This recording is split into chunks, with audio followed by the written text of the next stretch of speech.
everything he could to fire up his team, saying, quote, "This is where every one of you has to dig deep. It's going to come down to who wants it more." I got it. Anything to give his team an extra push to close Hey, watch that. As always, Allie, we thank you. Edwards pulls it from Rebound. 20. Snatch that, grab that.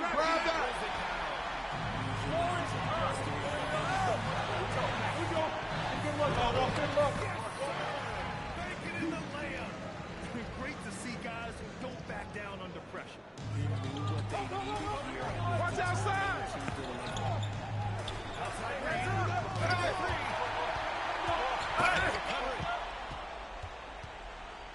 Here's Randall.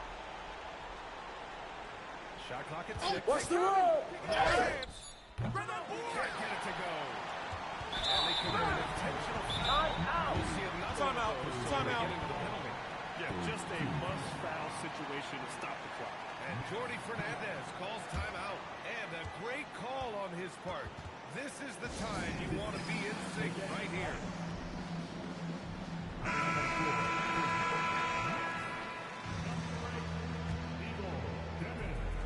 Seems to intentionally foul.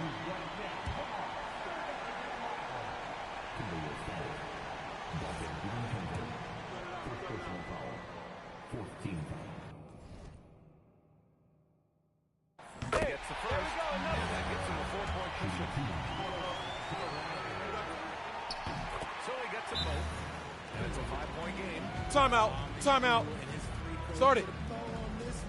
Nice way to finish the game. Now a timeout called by Minnesota. 7 seconds left in the final quarter. Turning here to our analysts. What elements become the primary keys at this point? No doubt. They've got to get a quick Crazy boys. Crazy boys. They've got to take the first good look they get. This one belongs to Brooklyn. Boy, they didn't make it easy on their fans or themselves. But at the end of the day, everyone on their side is happy. Yeah, happy indeed. The momentum shifted away from them a few times, especially early on. But give these guys credit for sticking with the game plan and finishing.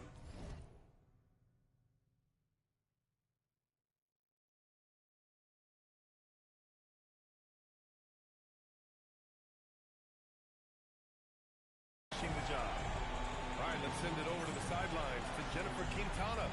MP with a double-double in tonight's victory. It seemed like whenever your team needed something, you delivered. Your thoughts? Dub chat, dub chat. I would have.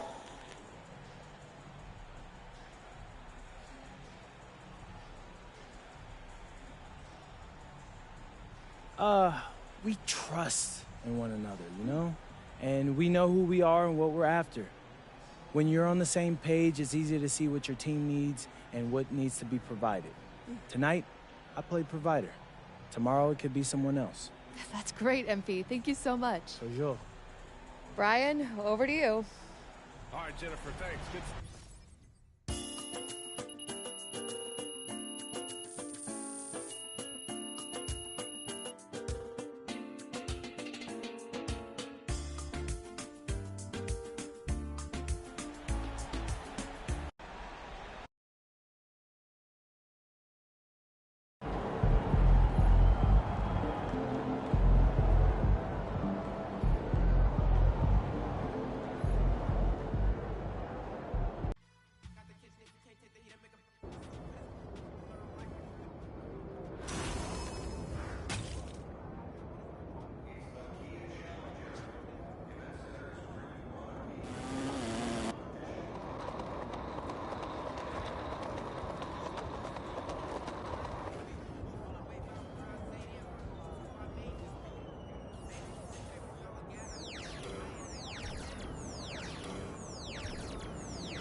Pete.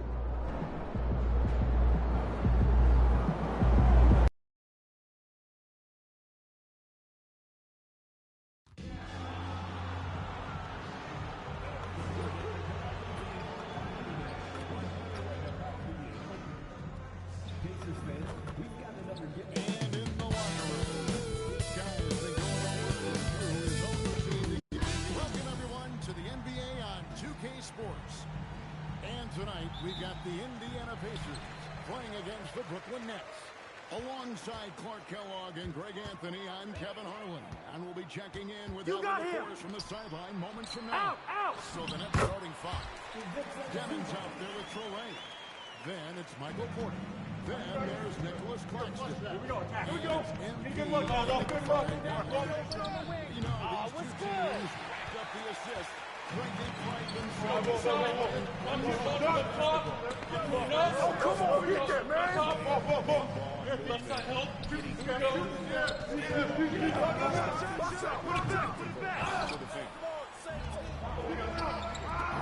Left side help. Nice assist from Porter. Showing a lot of muscle on the interior. MP unaffected by the defense there.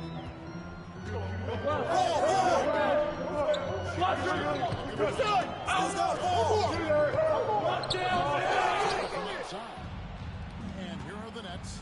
They are out right now. 7 consecutive wins. And looking for number 8 tonight. Just playing really solid basketball right now. They're trusting each other out there and attacking as a group. They're a fist. Individual fingers. Could be easy to go from beyond the arc. And look at him going early. That shot should give him. Perhaps he's set for a big night. I mean, he's a difference maker for him when he's on his game. And the great shooters know when they got an opening to go for it. Bad choice. Jackson, that's good. And he likes to get in a rhythm. Here's Troy, guarded by Jackson. And Look for MP. And right away, they match it with a three-pointer of their own. MP with a huge three. And once he got to the 10, I think he was surprised to find himself that wide open. Oh, this early, they should be showing. Come over it. There's the open look. Target with his three. Hey, it was a good look, one he normally capitalized. And Clark, how about Indiana's recent run? Making it to the Eastern Conference season. You know, that's all day, MP. It was about a decade ago when Paul George was the man leading the Pacers. Unfortunately, he fell to LeBron's heat both times. I was courtside for a couple of those matchups. And then last season, advancing to the finals and pushing it all the way to 7 games. The Pacers have a really bright future ahead of them, in my opinion. And both free throws good for Zubac. Look, you won't see Zubac stretching the floor, but he is a double-double player.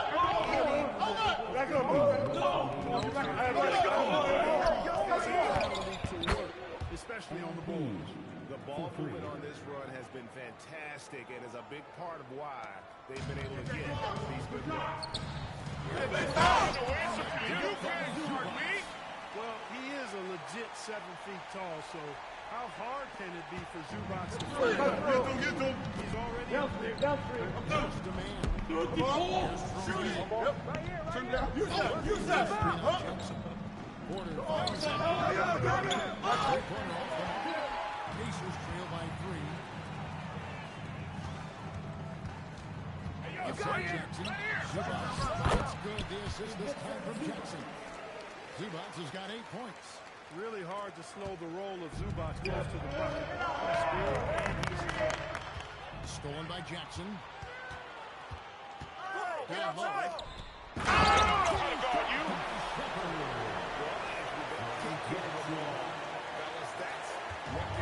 Absolutely great. That makes the turnover painful.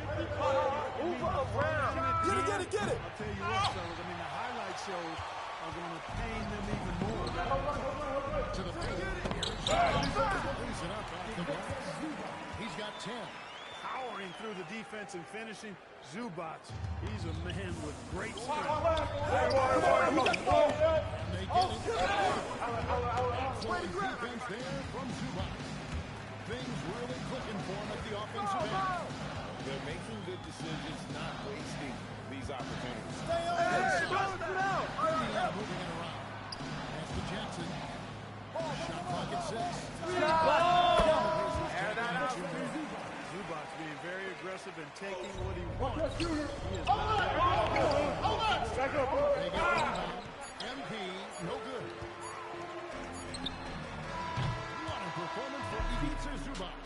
He's been the story for the Indiana Pacers. That quarter had...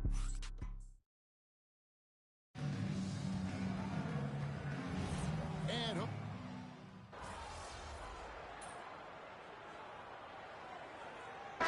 Indiana comes up with a new group on the floor.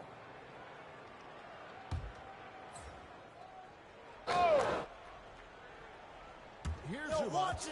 12 points for him. Neesmith finds Jackson. Get him out. Pick. To the left wing. Watch outside. Over. Siakam left side. The 15-footer. Good. Siakam's got 4 points in the quarter. And this offense is in a perfect rhythm. And you can see how they're finishing their play. Boy, this is borderline ridiculous. I mean, every single attempt. Watch out!